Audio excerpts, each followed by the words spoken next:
18व्या वर्षी रिसेप्शनिस्ट म्हणून जॉब करणारी पनवेलची मराठी मुलगी आज एव्हिएशन अकॅडमी चालवते आणि स्टुडंट्सना इंटरनॅशनल एअरलाइन्समध्ये प्लेस करते। ही गोष्ट आहे पनवेलच्या निशा म्हात्रे यांची, founder of crew hub global flight academy. लहानपणापासूनच त्यांना एअर होस्टेस बनायचं स्वप्न होतं। हे स्वप्न त्यांनी चौथीमध्ये असतानाच पाहिलं होतं, पण परिस्थिती खूप कठीण।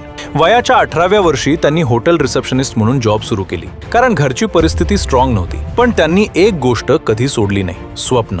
कॅबिन क्रू बनण्याचा प्रवास सोपा नव्हता, योग्य गायडन्स नव्हतं, म्हणून तब्बल 2 वर्ष स्ट्रगल करावं लागलं। त्या काळात त्यांनी receptionist, BPO executive, airport ground staff अशी अनेक कामं केली।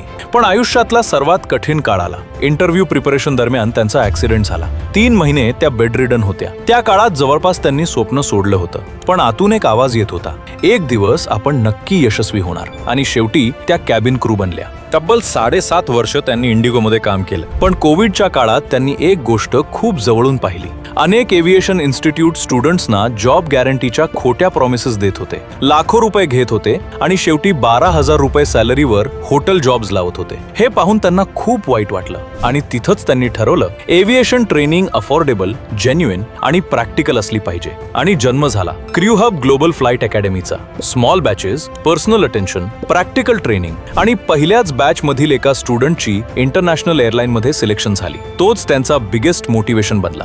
आज 100+ cabin crew placements, 200+ ground staff placements, students domestic plus international airlines मध्ये काम करत आहेत। हायेस्ट इंटरनॅशनल पॅकेज 3 लाख रुपये पर मंथ। फक्त 1.5 वर्षात क्रू हबने एव्हिएशन इंडस्ट्रीमध्ये स्वतःची वेगळी ओळख तयार केली आहे। पण निशा आजही एकच सांगतात, मोठी स्वप्न पाहायला घाबरू नका, कारण योग्य गायडन्स मिळालं तर मिडल क्लास मुलांचं स्वप्नही एक दिवस स्काय मध्ये उडू शकतं।